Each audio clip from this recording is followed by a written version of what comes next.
فبأي آلاء ربكما تكذبان.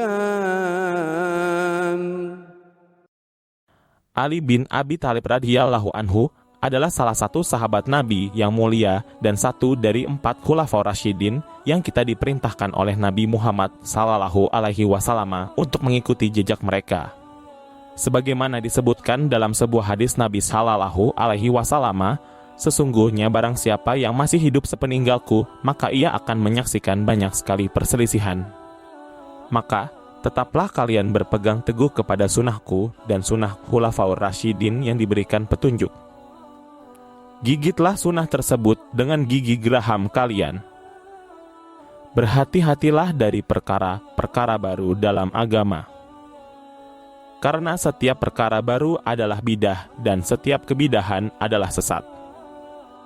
Dalam kurung HR Ahmad No 17144 Abu Dawud dan At-Tirmidzi, dan keistimewaan beliau sebagai keluarga dan sahabat yang mendampingi Nabi Muhammad sallallahu alaihi wasallam sangatlah banyak. Namun, sebelum menyebutkan semuanya, alangkah baiknya kita mengenal siapa beliau. Bagaimana sikap yang tepat bagi seorang muslim di tengah maraknya pengkultusan terhadap pribadi beliau dan penghinaan? Nama dan nasab beliau bernama Ali bin Abi Thalib bin Abdul Muthalib bin Hashim bin Abdi Manaf Amirul Mukminin, dikenal dengan kunyah Abul Hasan Al-Qurasyi Al-Hashimi. Sementara ibunda beliau bernama Fatimah binti Asad bin Hashim bin Abdul Manaf Al-Hashimiyah yang meninggal di masa Nabi Muhammad sallallahu alaihi wasallam masih hidup. Beliau termasuk di antara orang-orang yang pertama kali masuk Islam, turut serta dalam perang Badr dan perang-perang setelahnya. Di antara kunyah beliau juga adalah Abu Turab. Nama tersebut adalah nama yang paling disukai oleh Ali bin Abi Thalib. Terkait ini, terdapat sebuah hadis dari Sahal bin Sa'ad radhiyallahu anhu. Suatu ketika, Rasulullah sallallahu alaihi wasallam mendatangi rumah Fatimah radhiyallahu anha dan tidak mendapati Ali bin Abi Thalib di sana. Maka Nabi pun bertanya, "Di mana putra pamanmu?" Fatimah mengatakan, "Terjadi sesuatu antaraku dengannya dan ia membuatku marah." Ia pun keluar dan tidak bilang apa-apa.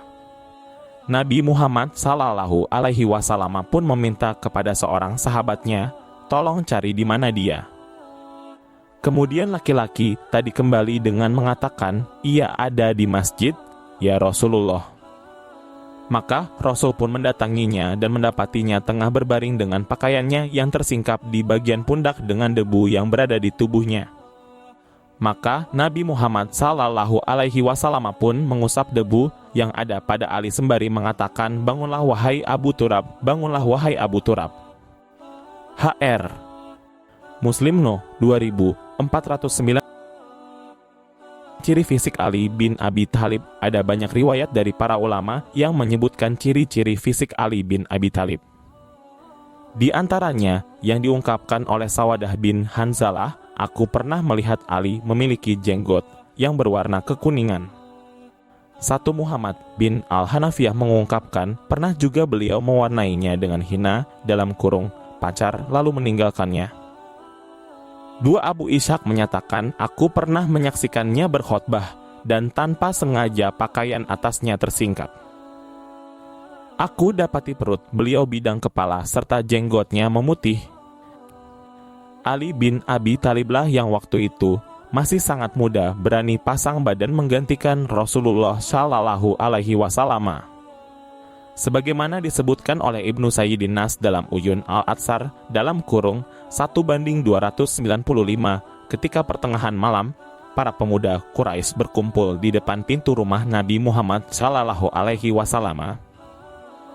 Mereka memantau beliau sehingga beliau tertidur, sehingga mereka dapat melompat. Ketika melihat tempat mereka, beliau Shallallahu Alaihi Wasallam berkata kepada Ali bin Abi Thalib, "Tidurlah di depanku dan pakailah selimut hijau dari Yaman ini. Tidak akan ada hal buruk yang terjadi padamu."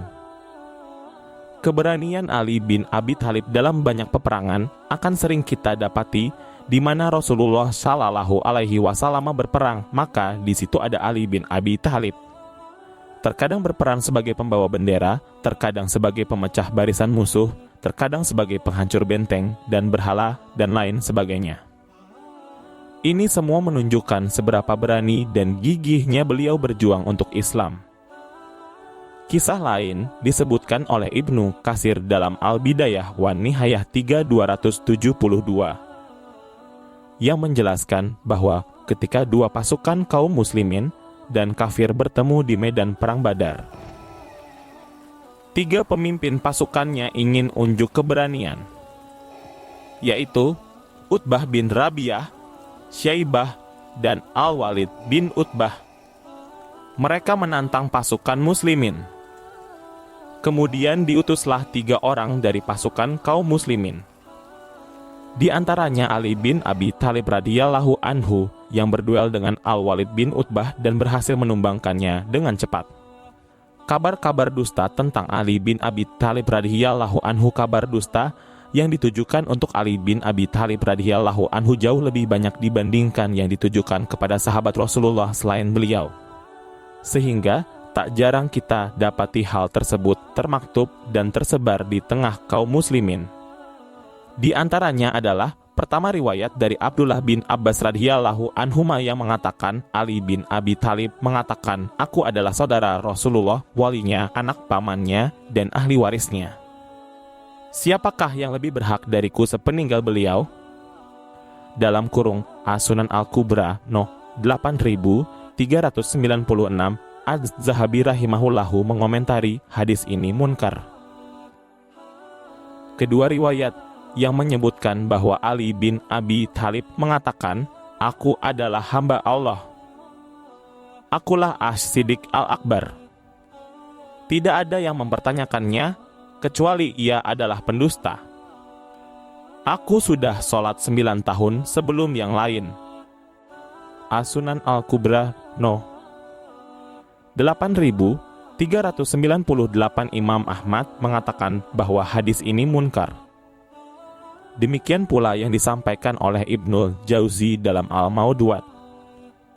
Ketiga riwayat dari Anas bin Malik yang menyebutkan bahwa suatu ketika ada seekor burung di sisi Nabi Muhammad Sallallahu Alaihi Wasallam.